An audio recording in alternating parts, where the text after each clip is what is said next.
Good morning students. आज हम class 12 का फर्स्ट चैप्टर सॉलिड स्टेट पढ़ेंगे। ठोस अवस्था।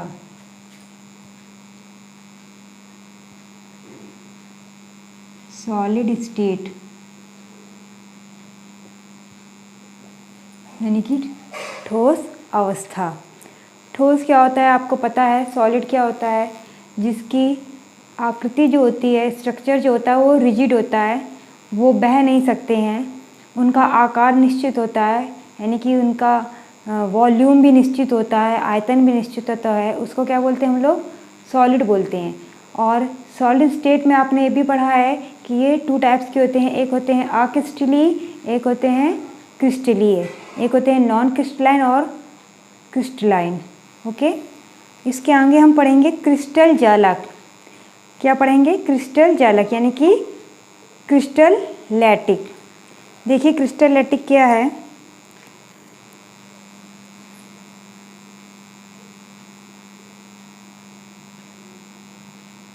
Crystal lattice, crystal lattice, crystal lattice, crystal lattice मतलब क्रिस्टल जालक। क्रिस्टल के बारे में आप जानते हैं, क्रिस्टल आपने देखा भी होगा। ऐसे ही क्रिस्टल जालक के बारे में पढ़ेंगे। जालक मतलब एक जाल, जैसे एक जाल। लैटिक, लैटिक को ही हम क्या बोलेंगे, जाल। आप सुनेंगे, परमाणु या आयन का त्रिविमीय नियमित विन्यास क्रिस्टल जालक कहलाता है। इसका मतलब है कोई मॉलिक्यूल हो या कोई एटम हो, जब वो 3 डायमेंशनल पोजीशन में होता है तो उससे जो आपको एक नई आकृति, एक नया जाल, एक लैटिक साइड तैयार होता है, उसको हम बोलेंगे क्रिस्टल जालक। क्रिस्टल जालक के प्रॉपर्टीज़ क्या होती हैं, उनके लक्षण क्या हैं, वो कैसा होता है, ये हम आज जानेंगे। देखिए ध्यान दीजिएगा, क्रिस्टल जालक में स्थित प्रत्येक बिंदु को जालक बिंदु कहते हैं। यानी कि लैटिक साइट में कोई भी बिंदु जो होता है, उसका पॉइंट होता है, वो क्या कहलाएगा, लैटिक पॉइंट कहलाएगा। Lattice point. एक क्रिस्टल जालक हम आपको बना के दिखा रहे हैं।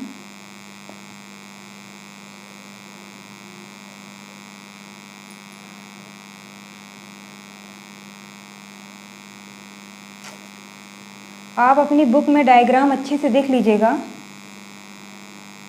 मेरी ड्राइंग ज़्यादा अच्छी नहीं है, इसलिए आप अपनी बुक में इस फिगर को क्रिस्टल जालक के देख लीजिएगा। ओके, देखिए ये आपको क्या दिख रहा है, क्यूब की तरह दिख रहा है। इसके अंदर क्या होगा, यहाँ पर कॉर्नर पे बहुत सारे आयन भी हो सकते हैं, मॉलिक्यूल भी हो सकते हैं और एटम भी लगे हो सकते हैं। ओके, और इसके अंदर बहुत सारे ऐसे छोटे छोटे क्यूब बने होंगे। इसके अंदर बहुत सारे ऐसे छोटे छोटे क्यूब बने होंगे।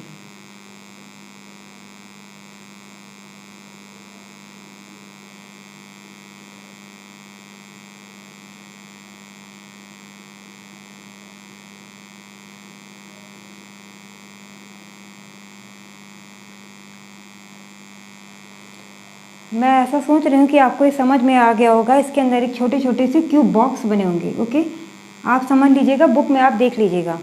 अब क्या है, ये छोटे छोटे क्यूब बने होंगे, इन पर भी बहुत सारे पॉइंट होंगे। बहुत सारे क्या होंगे, पॉइंट होंगे। ये मॉलिक्यूल भी हो सकता है, एटम भी हो सकता है, कोई आयन भी हो सकता है। ओके,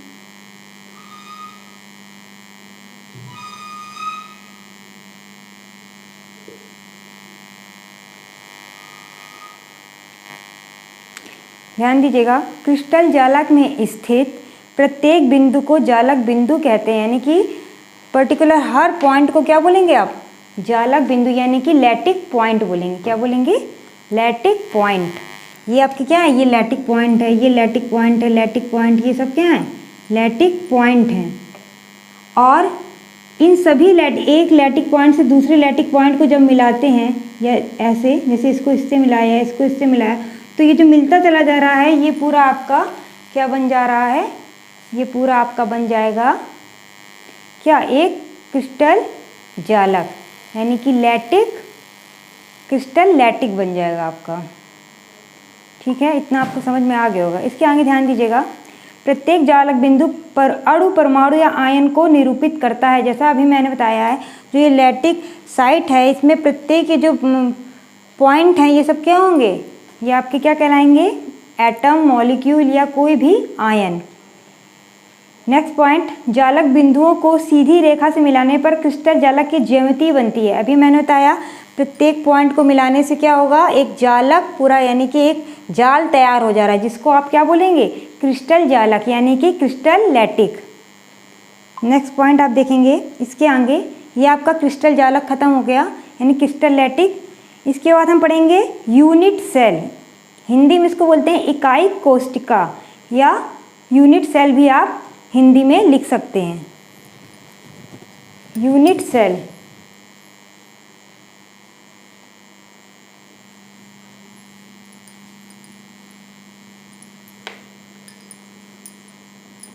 हम यूनिट सेल देखेंगे। यूनिट सेल, देखिए सेल बहुत प्रकार के होते हैं। आपने सेल बायो में पढ़ा होगा, सेल इंग्लिश में भी पढ़ा होगा और सेल फिजिक्स में भी पढ़ा होगा, बैटरी में लगाने वाले। पर यहाँ सेल यूनिट सेल की बात हो रही है। किसकी बात हो रही है, यूनिट सेल की बात, यानी कि इकाई कोशिका की बात हो रही है। आप बायो या फिजिक्स में मत जाइएगा, ये यूनिट सेल है आपका, ध्यान दीजिएगा। क्रिस्टल जालक की छोटी से छोटी इकाई जिसकी बार बार पुनरावृत्ति यानी कि रिपीटेड टर्म्स होती है, पुनरावृत्ति होती है, उसे यूनिट सेल कहते हैं। कह रहा किसी क्रिस्टल जालक में, अभी हमने आपको क्रिस्टल लैटिक बताया था, उसमें छोटी से छोटी इकाई यानी कि सबसे छोटा पॉइंट जो एक क्या बना रहा हो, कोई एक यूनिट सेल बना रहा होगा और उसकी बार बार जब पुनरावृत्ति होती है, बार बार वो रिपीट होते आते हैं, तो वो जो छोटी से छोटी इकाई वो क्या होगी, आपकी यूनिट सेल। अभी हमने आपको जब पहले एक फिगर बनाया था लैटिक साइट का, तो आपने देखा था, ये फिर से डायग्राम बना दे रहे हैं हम।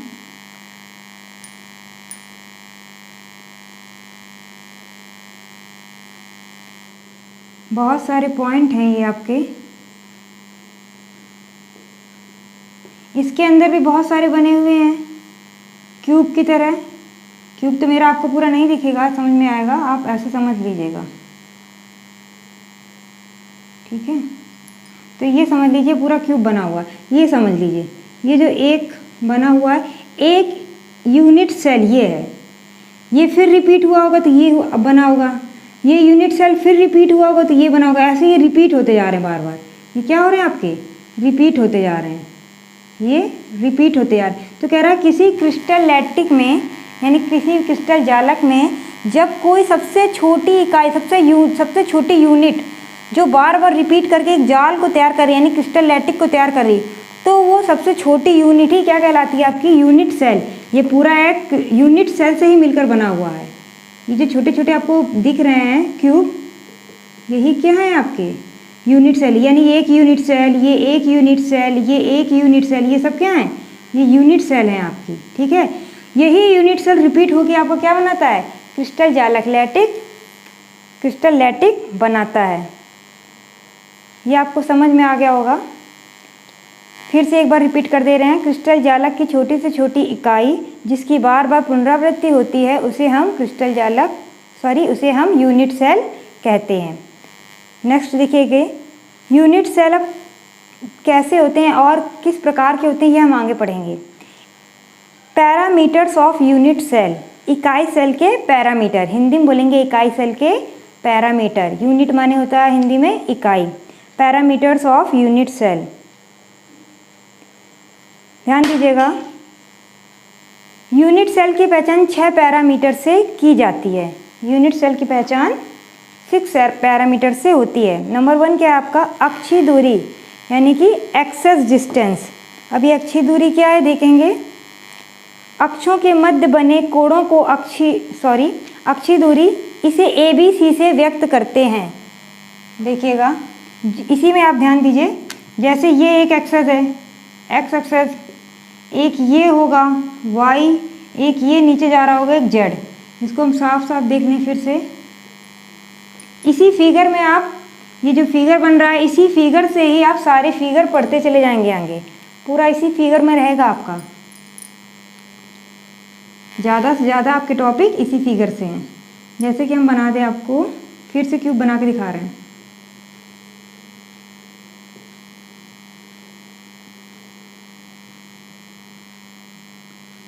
अब देखिएगा ये कौन सा एक्सेस है, इसमें देखिएगा ये सीधा एक्सेस जा रहा है, एक्सेस मान लीजिए। आप ये भी एक कोई जा रहा होगा इधर 3 डायमेंशनल में, ये वाई मान लीजिए या जेड मान लीजिए। एक ये सीधा जा रहा होगा, आप इसको वाई मान लीजिए। एक्स वाई जेड सब एक दूसरे के परपेंडिकुलर होते हैं 90 डिग्री पे।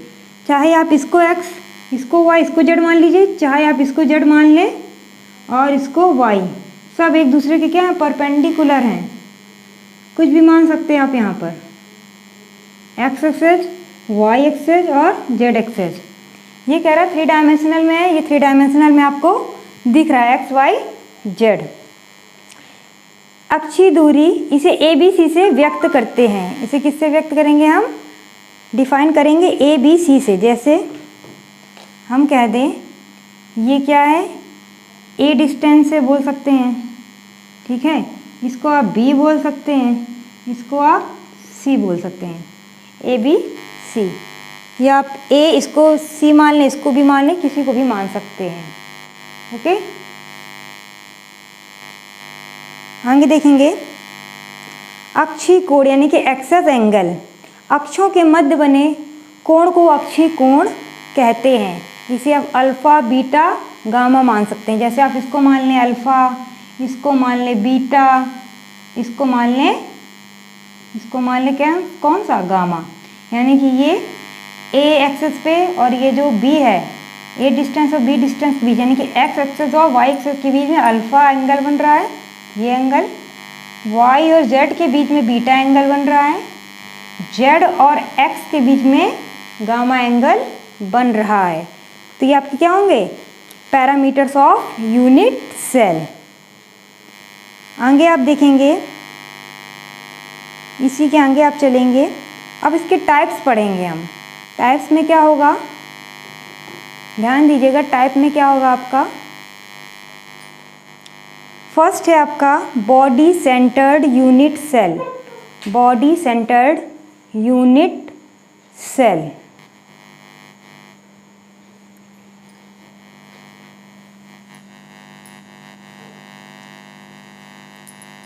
ये सब यूनिट सेल के अंदर चल रहा है। फर्स्ट है आपका बॉडी सेंटर्ड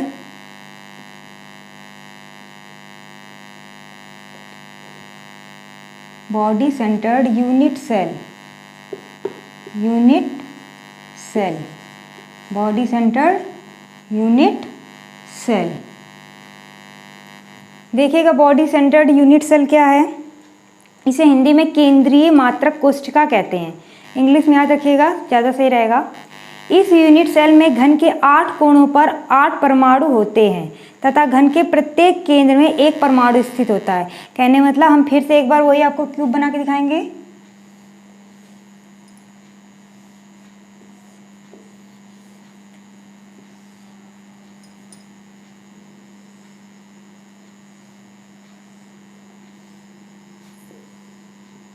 ठीक है, समझ में आपको आ गया होगा। देखिएगा कह रहा है इस यूनिट सेल में घन के 8 कोनों पर, आपको घन पे दिखता है क्यूब में कितने कॉर्नर्स होते हैं, आप अपने घर में देख सकते हैं इसमें कितने कॉर्नर हो सकते हैं। रूम पे आपके 1 2 3 4 5 6 हो गए, ये 7 हो गया आपका, और ये कॉर्नर 8 हो गया। फिर से एक बार ध्यान देंगे हम। देखिए पहले आप समझ लीजिए आपकी ऊपर वाली छत, इसमें क्या हो 1 2 3 4 कॉर्नर हो गए। अब आपकी नीचे वाली ज़मीन ले लीजिए, ये आपकी नीचे वाली ज़मीन है मान लीजिए, इसमें भी हो गई 1 2 3 4, ये ऊपर नीचे हो गया ये पोर्शन और ये पोर्शन।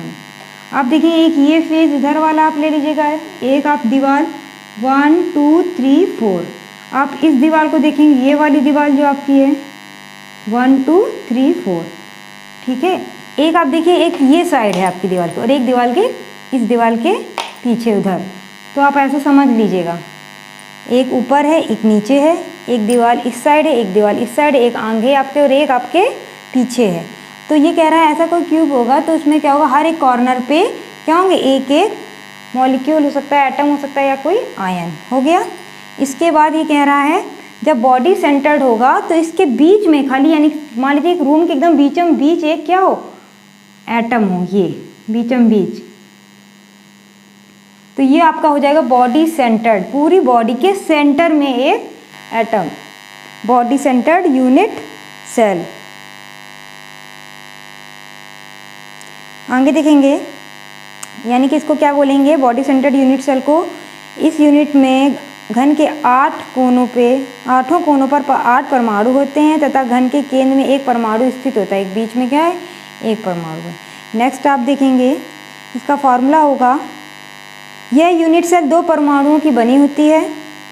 कुल परमाणुओं की संख्या देखेंगे, यानी कि total number of atom. Total number of क्या देखेंगे आप, एटम।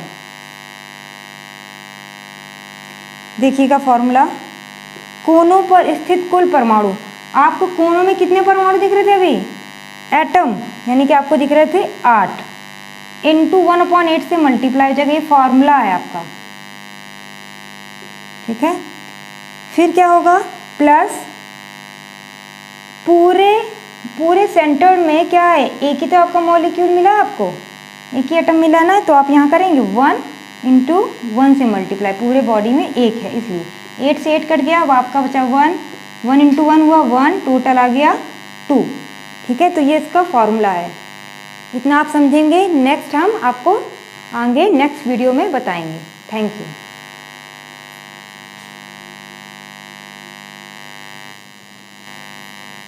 एक ज़रूरी बात मैं बताना भूल गई थी, आप क्या कीजिएगा, आप अपने कॉलेज का नेम सर्च कीजिएगा यूट्यूब पे, तो आपको आगे जितने भी वीडियो होंगे वो आपको मिल जाएगा। आपको क्या सर्च करना है यूट्यूब पे, ध्यान दीजिएगा, यहाँ लिख दे रहे हैं हम,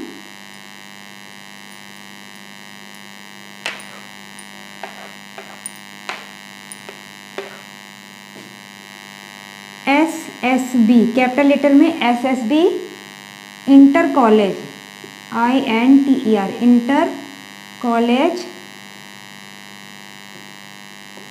कल्याणपुर कानपुर, कल्याणपुर कानपुर।